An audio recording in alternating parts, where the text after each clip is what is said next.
There's some new development in the LIV Golf versus the PGA Tour battle. It might seem like Phil Mickelson is really tired of the drama, but the league he supports and the one he was previously affiliated with are only getting started. The latest news has revealed that Jay Monahan, the US PGA Tour commissioner, has confirmed there won't be any peace talks with the rival league. Stay with us as we will tell you all there is to know about this recent update. First, what does Jay Monahan have to say? The Gulf War has started and conflict threatens to worsen now that the PGA commissioner has stated that they won't be going after any peace deal. Well, it seems like the two leagues will soon be facing each other in court as planned. The 54-hole event, with its giant purse of up to $25 million, along with a new game format, has given the more conventional PGA a run for their money. So, it's safe to assume that we won't be seeing the two leagues collaborating anytime soon. In fact, their trial is set to begin in early 2024, so working together isn't on the list till then. The impending trial seems to be a major deciding factor for Monahan, who, in his interview at the latest President's Cup, specifically pointed out how the litigations essentially ended any chances of future reconciliation. Unfortunately, that's not the only problem the PGA Commissioner has with the upstart Saudi-backed league. Monahan really isn't a fan of their words and actions. Well, the poor guy hasn't had any competition for around 20 years, so maybe he forgot how these things work. But still, these issues have led him to be sure that the cards for any sort of peace deal are off the table. Moving on, where does their feud currently stand? PGA Tours really have their work cut out for them, as the LIV League is ready to play its 6th event with full enthusiasm. What's worse is that this event will include tour members who preferred price over tour loyalty and were then suspended by the PGA for doing so. And even though the American Tour has taken such drastic actions, they still aren't enough to keep members from going after the large purses. As of right now, things are becoming tense between the two. Both sides have lawsuits going against the other. LIV took the cake in this category and filed its lawsuit against the PGA in early August, whereas PGA just last week decided to countersue their rival. But judging by the tour's recent response, we can expect that they've got something big planned for their rivals. The only question left is whether the LIV League has what it takes to deal with these problems. Up next, here's everything else Monahan had to say about the rival. With about 24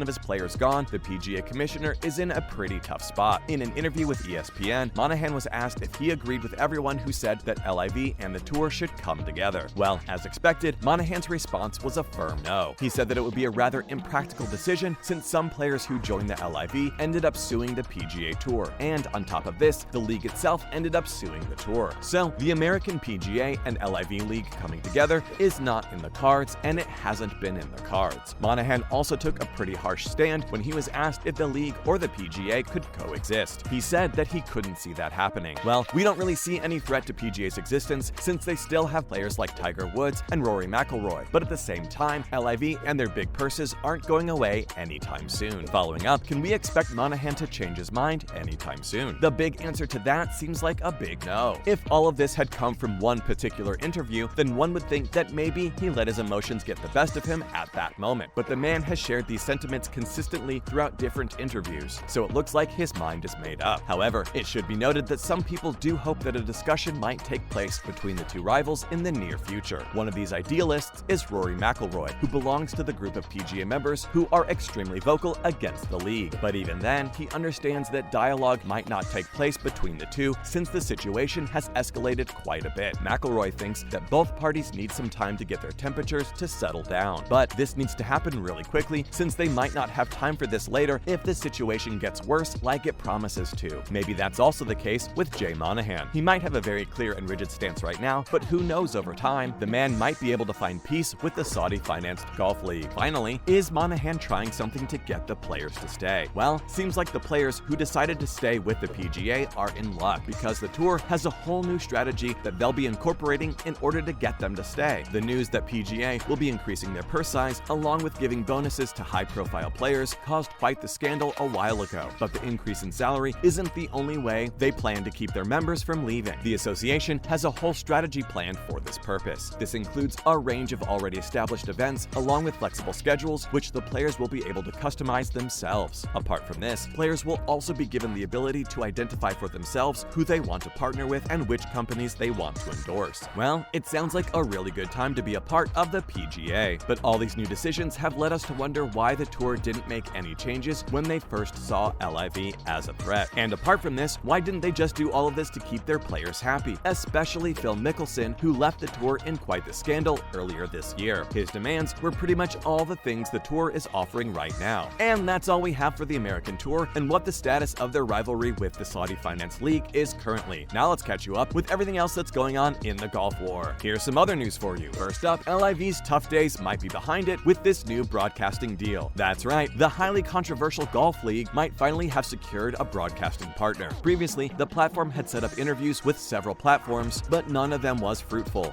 It turns out they were knocking on the wrong doors. Seems like the league is close to finalizing a broadcasting deal with Fox Sports 1. Well, seeing how the channel was close to Donald Trump during his presidency and how Trump is also involved in the LIV League, we're actually surprised that this didn't happen before. But here's the twist. The league will actually be paying the network to show their events and tournaments, when usually it's the other way around. On top of this, LIV would also be responsible for its own advertising along with the costs of producing the broadcast. Okay, this might just be us, but that really doesn't sound like a good deal. Moving on, LIV is destroying endorsement deals, and here's how. Endorsement deals have been a part of golf for over 100 years, but with the entire LIV fiasco, the marketing departments of various brands have been left scratching their heads. You see, the players are supposed to compete in 15 PGA Tour events, but since around 24 players have left the association, it's created confusion as to how the contracts will continue. It's not likely that these players will return to PGA anytime soon. So, will the marketing departments change their provisions? Well, there's a lot of confusion surrounding this matter. Dustin Johnson, who has an endorsement with TaylorMade, and after winning LIV League's event in Boston, the brand didn't celebrate the player's victory in the manner they celebrated when Rory McIlroy won the Tour Championship. So it seems like many players will see their deals being canceled. That makes sense, but there's another problem. Brands are very hesitant about asking players to sign a deal with them because they're not sure if they would defect. These confusions have cost some pretty good deals, and who knows when brand deals will gain enough trust to endorse new players. Finally, LIV CEO Greg Norman talks about his moral line. The former #1 and current highly controversial CEO of LIV League was recently asked what his moral line was. The Aussie replied that his morals lay in growing golf on a global basis. He also mentioned that he firmly believed in the product and that it was his duty to take the game to new heights. Oh well, it looks like the man has his priorities sorted. And that's a wrap for this video, folks. Hope you enjoyed today's content. What do you think of Monahan's decision not to pursue a peace deal with LIV? Do you think it was a wise move? Let us know what you think in the comments down below. And make sure to give this video a thumbs up and subscribe to our channel for more awesome videos like this. See you in the next one with the latest updates.